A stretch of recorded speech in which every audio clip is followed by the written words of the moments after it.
بسم اللہ الرحمن الرحیم۔ السلام علیکم ناظرین، یہ ایک رونگٹے کھڑے کر دینے والا سچا واقعہ ہے۔ نامور سعودی عالم دین الشیخ سلمان عودہ کی اہلیہ کا روڈ ایکسیڈنٹ میں انتقال ہو گیا تو وہ بہت زیادہ غمزدہ ہوئے۔ ان کی غم و اندوہ کا کافی شہرہ بھی ہو گیا، کیونکہ وہ دن رات اپنی اہلیہ کے غم میں روتے رہتے تھے۔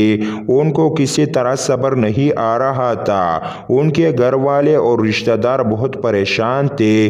چند دن بعد شیخ کو اہلیہ مرحومہ کی کسی سہیلی کا ایک خط موصول ہوا، جس کا مضمون کچھ یوں تھا: السلام علیکم شیخ، میں آپ کی اہلیہ ام معاذ کی بچپن کی سہیلی ہوں۔ مجھے ان کی وفات کا سن کر دلی صدمہ ہوا۔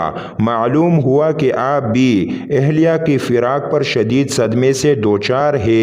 مناسب سمجھا کہ آپ کو اپنا قصہ سنا دوں تاکہ شاید آپ کو صبر آ جائے۔ یہ 27 رمضان المبارک 1431 ہجری کا دن تھا۔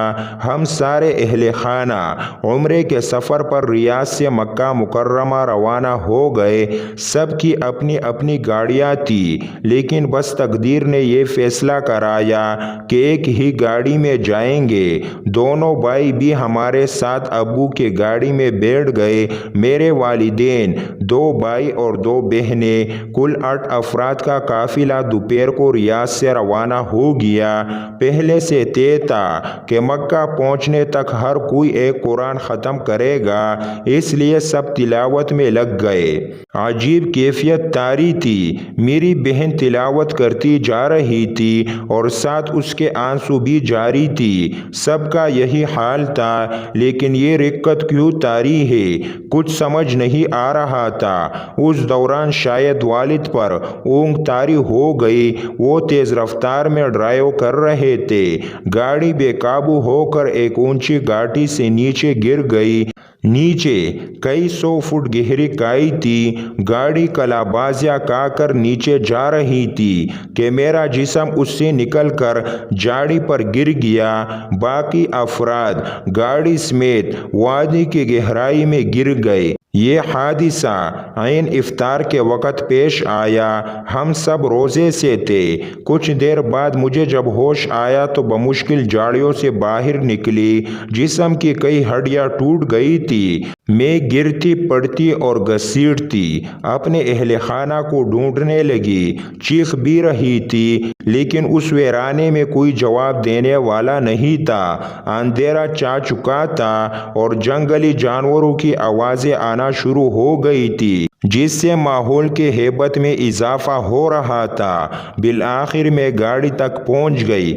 پہلے بھائیوں کے پاس جا کر انہیں ٹٹول کر دیکھا تو دونوں دنیا سے رخصت ہو چکے تھے۔ پھر ماں کے پاس گئی تو وہ بھی دنیا کو الوداع کہہ چکی تھی۔ یہی حال بہن کا تھا۔ ان سب کی شہادت کی انگلی اٹھی ہوئی تھی۔ والد صاحب کو ہلا کر دیکھا تو وہ زندہ تھے۔ میری خوشی کا کوئی ٹھکانہ نہ رہا کہ کوئی تو بچا ہوا ہے۔ میں نے انہیں سینے سے لگا لیا، لیکن ان کی بھی سانس اکڑ رہی تھی۔ کہا کہ میری آخری وصیت یہ ہے کہ کسی طرح روڈ پر پہنچ کر کسی کو مدد کے لیے پکارو، اکیلی مت رہو، یہاں جنگلی کتے بہت ہوتے ہیں۔ کچھ دیر بعد وہ کلمہ شہادت پڑھتے ہوئے رخصت ہو گئے۔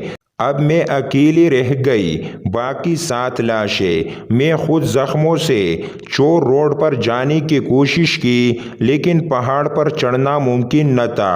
وہ رات اور اگلا پورا دن گزر گیا۔ عصر کے وقت کسی چرواہی کی نظر پڑی اور اس نے متعلقہ حکام کو ہمارے بارے میں مطلع کیا اور ہیلی کاپٹر سے ہمیں ریسکیو کیا گیا۔ میں اگلے 5 ماہ تک بے ہوش رہی۔ 2 سال تک کینیڈا میں میرا علاج ہوتا رہا۔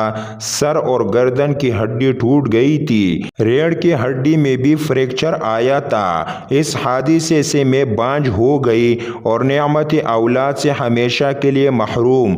میرے کئی آپریشن ہوئے اور اب الحمدللہ ریاض واپس آ کر نئی زندگی شروع کی۔ اور ہاں، یہ تو بتانا ہی بھول گئے کہ 1 ہفتے بعد دونوں بھائیوں کی شادی تھی۔ تمام تیاریاں کیا مکمل؟ والد نے کہا کہ شادی سے پہلے سب عمرہ کر کے آتے ہیں۔ بھائیوں کی شادی کی سوٹ ابھی بھی میرے پاس محفوظ ہے۔ اے شیخ، اس سب کے باوجود میں ہر حال میں اللہ کا شکر ادا کرتی ہوں۔ میں نے یہ قصہ اس لیے سنایا کہ آپ کو بتا سکوں کہ مصیبت سہنے والے پیاروں کی جدائی کا صدمہ اٹھانے والے اکیلے آپ نہیں ہیں۔ یہ دنیا کا اصلی دستور ہے، لیکن ہمیں ہر حال میں صبر کا دامن نہیں چھوڑنا چاہیے۔ ناظرین، اس دنیا میں جو کچھ ہوتا ہے سب اللہ کی مرضی سے ہوتا ہے، یہاں تک کہ ایک پتا بھی اللہ تعالیٰ کی مرضی کے بغیر نہیں ہل سکتا۔ زندگی میں جو حالات و واقعات پیش آئے ان پر صبر کرنے والے ہی مراد پاتے ہیں۔ جو مصیبتوں میں شکوہ زبان پر لاتے ہیں وہ آخرت کے اجر سے محروم ہو جاتے ہیں، کیونکہ اس دنیا میں انسان کو جو تکالیف پہنچتی ہے اس کے بدلے میں آخرت میں درجات بلند ہوتے ہیں۔